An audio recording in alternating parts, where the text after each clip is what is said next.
আজ আবারও চলে যাচ্ছিলাম দনিপুর। না, বারান্দা যাওয়ার জন্যে নয়, একটা নতুন ক্যাফে এক্সপ্লোর করার জন্য, ঝরা পলাশ। কথা বলতে বলতে পৌঁছেও গেছি। এটা সামনেটা ভীষণ সুন্দর, আর এই যে আমি সুন্দর রেডি হয়ে চলে এসেছি। এইবার চারিদিকটা আমিও ঘুরে একবার দেখে নিই, তোমরাও ঘুরে দেখে নাও। ভীষণ সুন্দর জায়গাটা।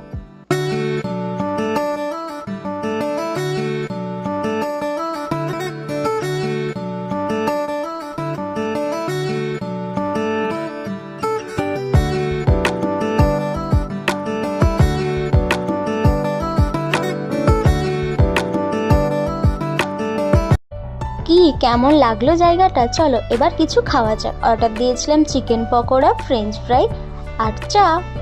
তারপর আমরা বারান্দাতেও গিয়েছিলাম, কারণ এখানের বার্গার আমরা ভীষণ মিস করছিলাম, তাই ভাবলাম এসেছি যখন বার্গারটা খেয়েই যাওয়া যাক। চলো এখানে কি কি খেলাম দেখাই।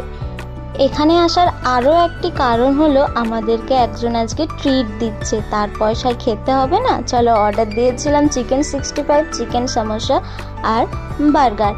খেয়ে দিয়ে এবার বাড়ি যাওয়ার পালা। অনেক সন্ধ্যা হয়ে গেছে, অনেক খাওয়া দাওয়া হয়ে গেছে, চলো বাড়ি ফেরা যাক।